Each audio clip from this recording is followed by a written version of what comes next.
தவகவை முடக்கிறதுக்கு திமுக முயற்சிக்குது அப்படின்னு அதை வச்சு நான் சொல்றாரு. நீங்க எப்படி பாக்குறீங்க? நான் அப்படி பார்க்கல. அப்படியெல்லாம் முடக்கிட முடியாது. ஒரு இயக்கத்தை, ஒரு இயக்கத்தினுடைய வளர்ச்சியை, அது விஜய் மாதிரியான நாடறிந்த ஒரு பிரபலத்தினுடைய நடவடிக்கைகளெல்லாம் நீங்க ஒரு சம்பவத்தின் மூலம் முடக்கி போட முடியாது. அவர் பிரச்சாரம் பண்ண அனுமதி கேட்கிறார், நாங்கள் அனுமதியே கொடுக்க மாட்டோம்னு சொன்னாதான் முடக்கி போடுறது. தப்பான இடத்துல கொடுத்துட்டாங்கிறது ப்ரொசீஜரல் எரர், கவர்மெண்ட் செஞ்ச தவறுன்னு தான் போமே தவிர அதை சதின்னு கூட நான் எடுத்துக்க மாட்டேன். அது விஜய் சம்பந்தப்பட்ட ஒரு துக்கம் நடந்துச்சே தவிர அது எல்லா அரசியல் கட்சிகளுக்குமான பாடம். இனிமேல் வேலுச்சாமிபுரத்தில் எவனாவது ஒருத்தம் போய் இந்த மாதிரி கூட்டம் போடுவாங்க. உயர்நீதிமன்றத்துடைய தீர்ப்பு ரத்தாக இருக்கலாம், அல்லது அதுக்கு மாறுபட்ட தீர்ப்பு மேலே வந்திருக்கலாம்.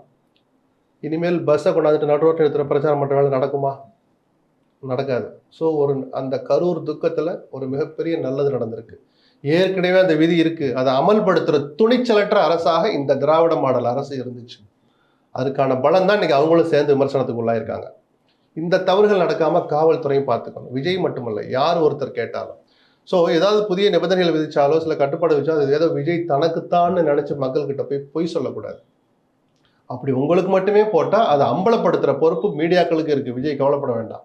அப்போ விஜய்க்கு கை கொடுக்க நாமெல்லாம் வருவோம், மற்ற அரசியல் கட்சிகளும் வருவாங்க. அவர் அதை பற்றியெல்லாம் கவலைப்பட வேண்டாம். ஒரு இயக்கத்தை, ஒரு தலைவரை அப்படியெல்லாம் முடக்கிட முடியாது. இது அந்த பார்வையில் நான் பார்க்கலன்னு சொல்கிறேன்.